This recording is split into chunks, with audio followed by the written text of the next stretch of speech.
বিপরীত পাশে ক্লিক করলাম। এবার সেন্টার দা প্লট দিবেন। এখন এইটা দিবেন হইলো এই যে এইখানে পোর্ট্রেট, আর এইখানে মিলিমিটার আছে না, ইঞ্চি দিবেন। ইঞ্চি দেওয়ার পর এইখানে টিক উঠাই দেন। এই দেখেন 792 পড়ছে স্কেল, 80 ইঞ্চির স্কেল চলে আসছে। ঠিক আছে, এখন যদি আপনার প্রিন্ট প্রিভিউতে আমি দিই, এখন যদি আমি এই অংশটুক যদি সেভ করে যদি প্রিন্ট করি, তাহলে আমি 80 ইঞ্চি স্কেলে পরিমাপ করা পারবো। যে এই নকশাটা বুঝতে পারছেন? এটা আপনার এখন 180 ইঞ্চি স্কেল হয়ে গেছে, 16 ইঞ্চি থেকে। 16 ইঞ্চি নিচে তো আর না, 5 গুণ করছি, 5 গুণ করে নিছি, যার কারণে এটা 80 ইঞ্চি হয়ে গেছে। এখন আমি যদি এটা সেভ করি, ঠিক আছে, তাহলে আমার আমি A4 সাইজ পেপারে প্রিন্ট করে 80 ইঞ্চি স্কেলে পরিমাপ করতে পারবো। বুঝছেন? জি। এখন জি। ক্রপ করবেন কিভাবে দেখেন। এখন মনে করেন এই যে এইটা আমি কনভারসেশন ম্যাপ করব। কনভারসেশন ম্যাপ আমাদের লাগে,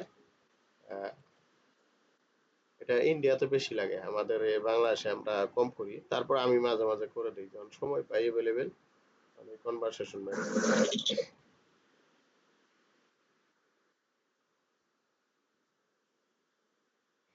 ধরেন এটাই করলাম, আমি টেমপ্লেটে এই নকশাটার মূল অংশটুকু তুলে দেবো। বুঝছেন? ধরেন এইখান থেকে কিছু অংশ তুলে নিব। সেটা কিভাবে দেখেন, আপনি এটা রাস্টার টুলে যাবেন, ক্রপে ক্লিক করেন। এখন এই যে এইখানে ক্লিক করেন, দেখেন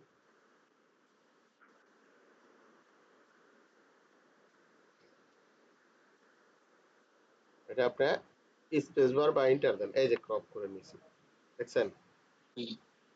এখন আমি এটা একটু ছোট করি। কেমনে করবেন দেখেন, ছোট কেমনে করবেন।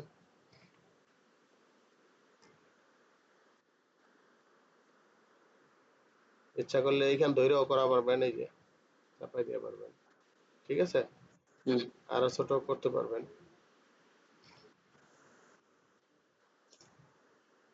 এখন এটা আপনি মুভ করে এখানে নিতে পারবেন। এটার ক্রপ বলে, ক্রপ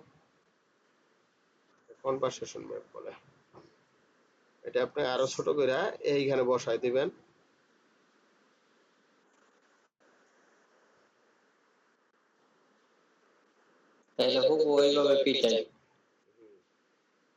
এটা তারপর এখানে আরো চিহ্ন দিয়ে আপনার এই দেখেন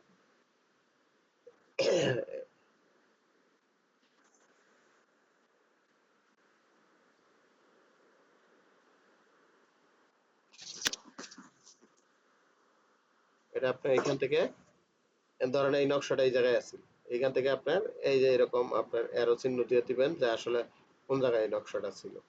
আরো ছোট করে করতে হয়। জাস্ট আপনার দেখাই দিলাম যে কিভাবে ক্রপ করবেন। ঠিক আছে,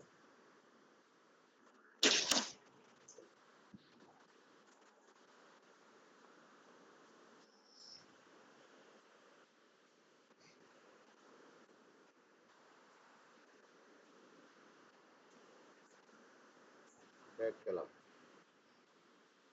ছোট করে দেখেন।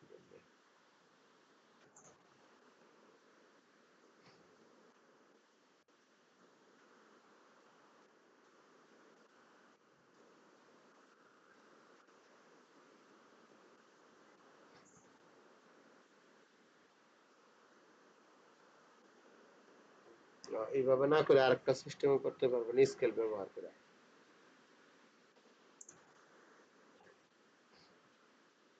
এই স্কেলে ক্লিক করবেন, এটা 0.25 মানে 4 ভাগের 1 ভাগ করলাম, এই ছোট হয়ে গেছে। ঠিক আছে,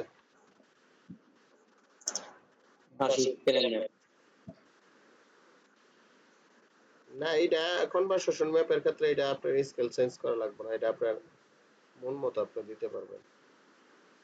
বুঝছেন? এখন আপনি এইখানে অ্যারো চিহ্ন ব্যবহার করে এই জায়গায় দিয়ে দিবেন। আর আপনার টেমপ্লেট তো করে নেবেন যেভাবে করা লাগে।